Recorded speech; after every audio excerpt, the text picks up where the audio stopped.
Good evening. Today, the United States, together with our close allies and partners, took an important first step toward a comprehensive solution that addresses our concerns with the Islamic Republic of Iran's nuclear program. Since I took office, I've made clear my determination to prevent Iran from obtaining a nuclear weapon. As I've said many times, my strong preference is to resolve this issue peacefully, and we've extended the hand of diplomacy. Yet, for many years, Iran's been unwilling to meet its obligations to the international community. So my administration worked with Congress, the United Nations Security Council, and countries around the world to impose unprecedented sanctions on the Iranian government. These sanctions have had a substantial impact on the Iranian economy, and with the election of a new Iranian president earlier this year, an opening for diplomacy emerged. I spoke personally with President Rouhani of Iran earlier this fall. Secretary Kerry has met multiple times with Iran's foreign minister, and we have pursued intensive diplomacy, bilaterally with the Iranians and together with our P5+1 partners, the United Kingdom, France, Germany, Russia, and China, as well as the European Union. Today, that diplomacy opened up a new path toward a world that is more secure, a future in which we can verify that Iran's nuclear program is peaceful and that it cannot build a nuclear weapon.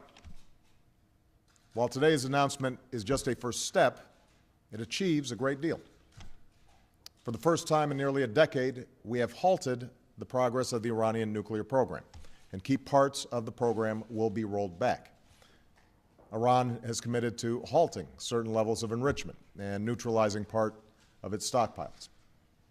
Iran cannot use its next-generation centrifuges, which are used for enriching uranium. Iran cannot install or start up new centrifuges, and its production of centrifuges will be limited. Iran will halt work at its plutonium reactor, and new inspections will provide extensive access to Iran's nuclear facilities and allow the international community to verify whether Iran is keeping its commitments. These are substantial limitations which will help prevent Iran from building a nuclear weapon. Simply put, they cut off Iran's most likely paths to a bomb. Meanwhile, this first step will create time and space over the next 6 months for more negotiations to fully address our comprehensive concerns about the Iranian program. And because of this agreement, Iran cannot use negotiations as cover to advance its program. On our side, the United States and our friends and allies have agreed to provide Iran with modest relief while continuing to apply our toughest sanctions. We will refrain from imposing new sanctions, and we will allow the Iranian government access to a portion of the revenue that they have been denied through sanctions. But the broader architecture of sanctions will remain in place, and we will continue to enforce them vigorously. And if Iran does not fully meet its commitments during this 6-month phase, we will turn off the relief and ratchet up the pressure.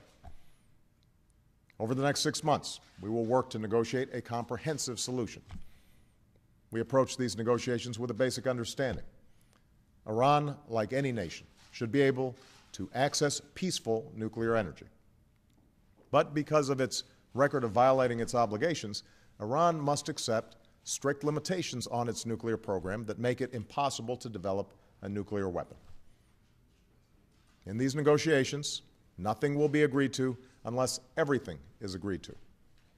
The burden is on Iran to prove to the world that its nuclear program will be exclusively for peaceful purposes. If Iran seizes this opportunity, the Iranian people will benefit from rejoining the international community, and we can begin to chip away at the mistrust between our two nations.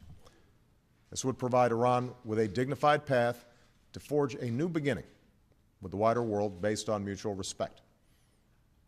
If, on the other hand, Iran refuses, it will face growing pressure and isolation.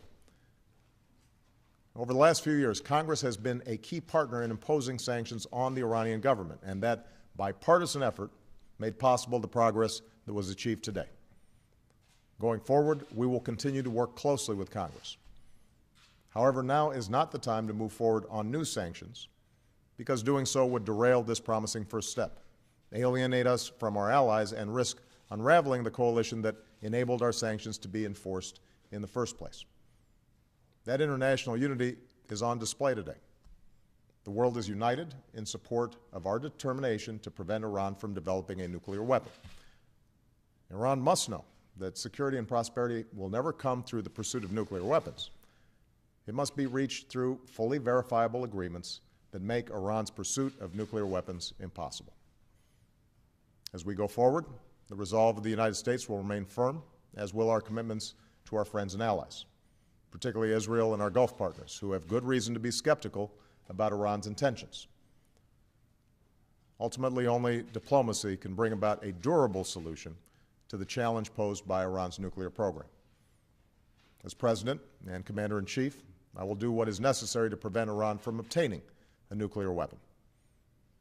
But I have a profound responsibility to try to resolve our differences peacefully, rather than rush towards conflict. Today, we have a real opportunity to achieve a comprehensive, peaceful settlement, and I believe we must test it.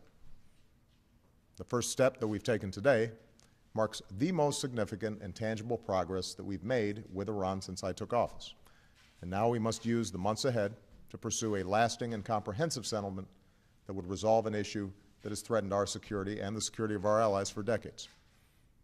They won't be easy, and huge challenges remain ahead. But through strong and principled diplomacy, the United States of America will do our part on behalf of a world of greater peace, security, and cooperation among nations. Thank you very much.